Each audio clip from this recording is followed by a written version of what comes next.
You've heard it said that a righteous man, a good man, leaves an inheritance to his children's children. How is the Biden tax plan making it very difficult for that to happen?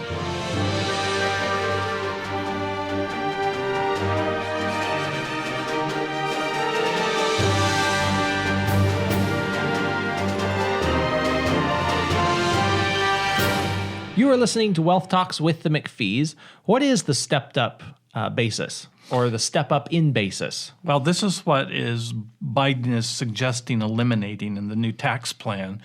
And what it does is that basically if the house that we bought when we were first married for $54,000, John, was now worth $350,000, and we died and passed that house on to you, then you wouldn't be paying taxes on that $300-some thousand of gain that it had appreciated over the years, because you would get what's called a stepped-up basis to what the value of the house was at the time that Michelle and I passed it on to you. Okay, so then if I inherited it at a market value of $300,000, and then maybe I kept it 10 years and sold it and it was worth $350,000, then I would only pay tax on the additional $50,000 of growth beyond the $300,000. That's correct, or you could pass it on to your children and they would get that step up in basis without having to pay taxes on it. And this is the way to continue a legacy, just like the scripture tells us we should not move the ancient boundary stones that our fathers set up. Jeremiah, when he was prophesying to Israel that they were going into exile into Babylon, was told to buy a piece of property and record the deed, because that was going to be his inheritance that he passed on to his children's children. Biden's tax law is making that prohibitive. It's making it very difficult to do that. It's wrong, it's unethical, and it's actually immoral, in my opinion. Well, of course, the people that are for this are saying, well, it's only going to be a tax on the rich, because the rich are going to, they're able to pass large amounts of assets. They can afford estate planning techniques that some of the middle class can't afford. That's what they said about the income tax in 1913. It was a tax on the rich. It was going to tax 1% of anyone that made over X amount of money. Well, now everybody pays the tax if you make less than $10,000, right? Yeah. So how could this change affect the middle class? It could hurt them tremendously, because let's say mom and pop start a little business and they're doing very successfully and they want to pass it on to their children when they die. And now that business that they really just have sweat equity in, they hardly have any capital costs that they've put in to purchase this, maybe a building or something. And now this little mom and pop has blossomed and is several $1 million. Okay. And now they want to pass that on to their children, but their children don't necessarily want to run the business or can't run the business. Okay. And so they're forced to sell it. And now what do they have to do? They have to pay tax on zero, because mom and pop started out with really just sweat equity. And now they've got to pay the tax on all that money. They have no cost basis. They have no cost basis to go from. Or maybe it's the family farm that's been passed down from generation to generation, and now the new generation comes along and they don't want to run the farm, and they're forced to sell it, or they want to run the farm with Biden's tax, and they can't afford the step up in tax costs. Yeah, because they'll have to pay. Because they're going to have to pay for it. They could be forced to eliminate a legacy that their family has passed on for generations. Yeah, so to understand how that works real quick, let's say that there has been an appreciation of $1 million on something. If there's a state tax due on that increase, then the estate is going to have to come up with the liquidity in some way to pay the estate tax on it. And if you can't pay the estate tax, well, that sure could force the sale of some assets that the heirs would really like to keep in order to pay the estate taxes. And often those, if the step up in basis remains, then those assets would be able to be kept and not sold because the tax wouldn't be triggered. That's correct. So, this brings up the question of using trusts and other sorts of vehicles to avoid this new tax. And yet even though you can avoid some taxes with certain types of trusts, unless you're passing on over $12 million, you're typically, it's going to cost you more to do the trust than it would just to pay the tax. Yeah. So this is really only a tax on the middle class, because the wealthy, the ultra wealthy, are going to build the trust. They're going to do the other situations that allow them to save money on this tax. Whereas those of us that aren't worth over $12 million, guess what? We're gonna get hit with it. Yeah. So with the with those trusts too, you're talking primarily about all the different irrevocable trusts that can be used. That's correct. To get assets out of your name and to separate things out a little bit more. The living revocable trust that can help couples pass more on without estate taxes than they could otherwise, right? It can.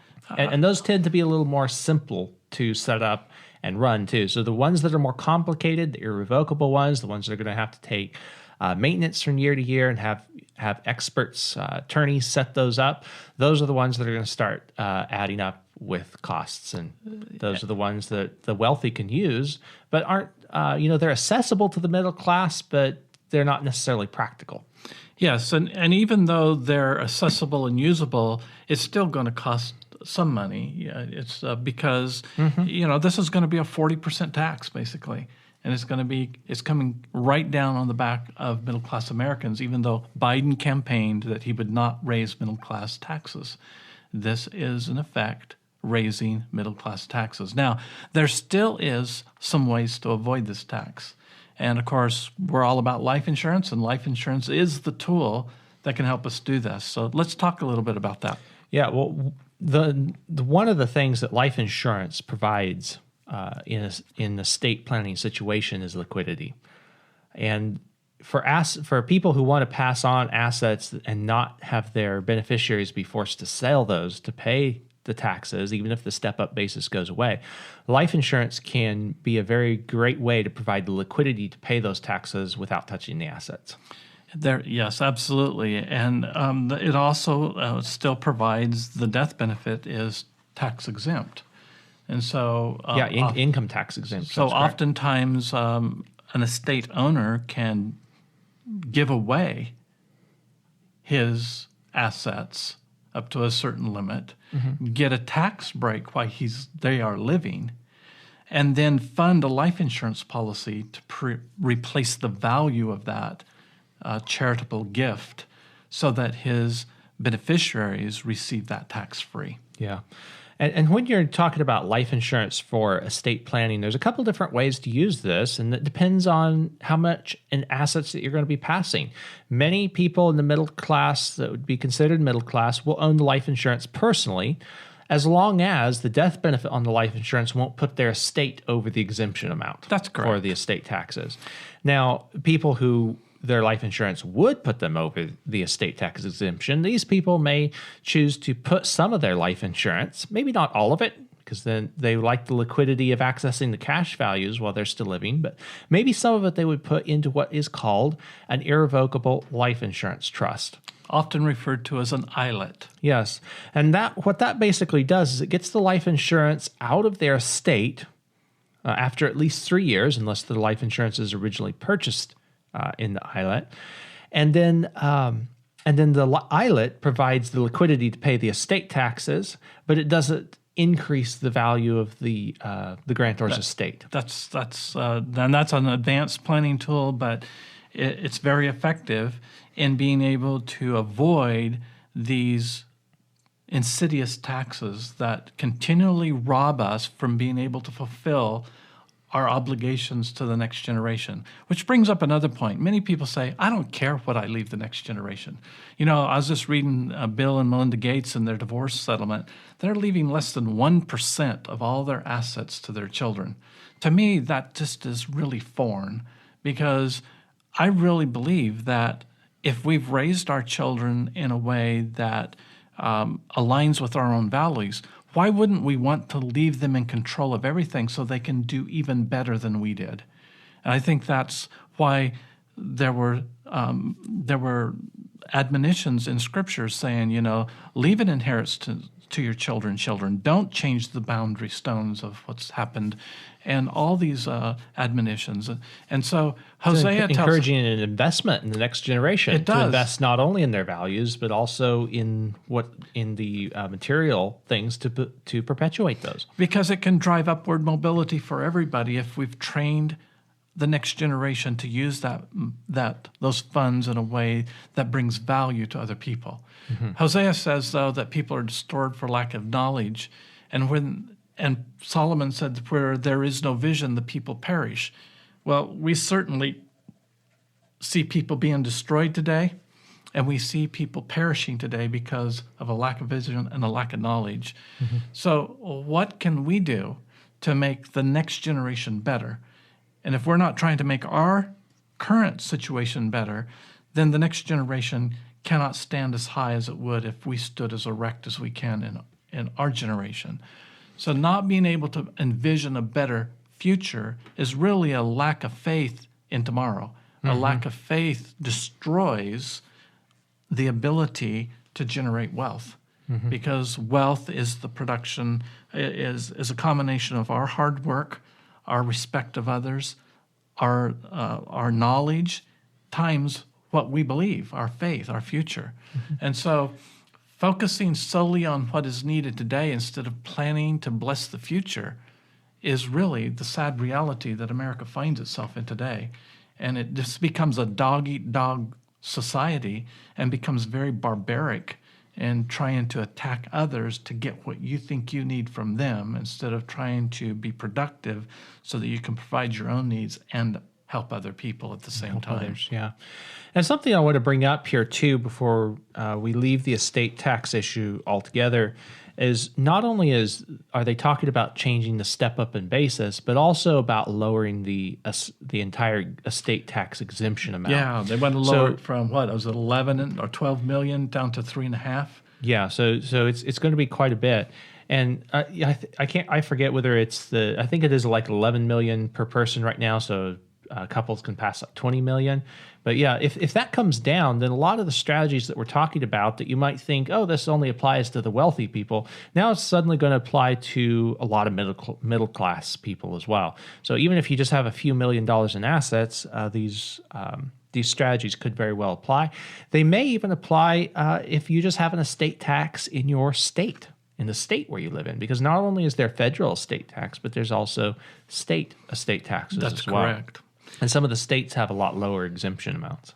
Well, anytime taxes are raised, whether it's an insidious tax like this where it's trying to be hidden, or whether it's a blatant just rise in the tax rates, it shows that people believe more in government providing for them than God providing for them. Mm-hmm. And it's really fascinating. Carnegie Mellon University found that people who looked after other people's needs showed an interest in helping other people.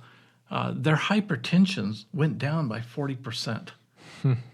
This is a physical, measurable effect of doing nice things for other people. So if we plan our lives to make the future generation better, we're actually helping ourselves. And yet people become so narcissistic that they want to just look out for number one, and those people suffer the consequences from it. Life insurance is all about making sure that other people have a life that is better off than it would have been if you died without it. Mm-hmm. And so we jokingly say life insurance is something you need before you leave this life, because it can make the world a better place. And just by doing that, it's going to make your life better too. Mm-hmm. You know, it's interesting. Pundits will often point out how rich people aren't often very happy. You know, maybe they manage to do it, but to accumulate wealth and riches, but they don't necessarily end up with happiness to go with it. And at the end of the day, it's really the self-serving individuals who end up being the most wretched and pitiful people on the planet, whether they're wealthy or whether they're not. Yeah, and it depends on the degree to which they have material possessions to go with it.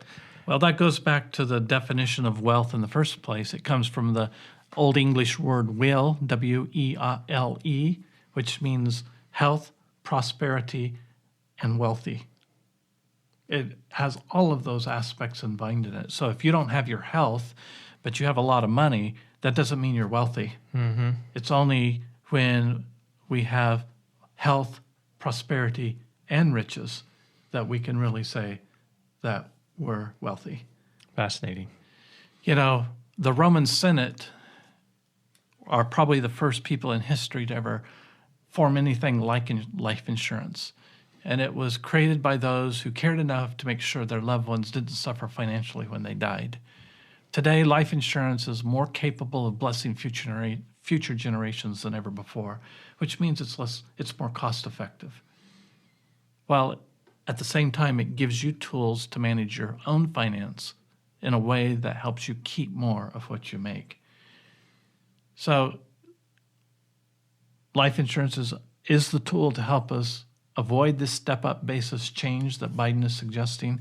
It's a way to make future generations better off, but it's also a way to help us create more value with the money that we're able to keep because of life insurance. Yeah, and I think that's important to keep in front of us. Is we're not using life insurance here only as a defensive tool against the step-up in basis. It'll help us overcome the effects of that, sure. But I think we definitely have to keep in mind that we're using it to make the world a better place with our own finances, to improve the cash flow, the opportunities that we have available, and to make the world a better place. Because those are the long-range topics. If the step-up in basis came back in 50 years, we'd still be using life insurance. We still would be. You know, there's something called off-label use of a prescription drug. You know, a drug is designed for a certain condition, maybe say diabetes, and yet it can be used for other things and effectively make a change. And that's called off-label use. Life insurance has many off-label uses. That sure does. And yes, it was primarily designed to create a benefit for someone to replace their income should they die, so their family wouldn't suffer. But to say that's its sole purpose is to miss the point of participating in whole life insurance. Yeah. And so estate planning is one of the off-label uses for life insurance. So is managing your finances, and we're using the life insurance in a way to create liquidity and more opportunity in your life. These are off-label uses, and it's just that life insurance is a great way to accomplish the fact that you can protect your family and get all these other benefits at the same time. So, John, I wrote a book last year called How to Build Sustainable Wealth, Fire Your Financial Planner. And I put that tongue in cheek because the financial planners have not helped America overcome financial need in retirement. Even though that is their purpose, that is their fundamental goal, is to help people to plan for retirement and make sure that they are not living in poverty. And yet Bloomberg has reported that people are running out of money about 10 years into retirement, and the problem is they're living 18 to 22 years.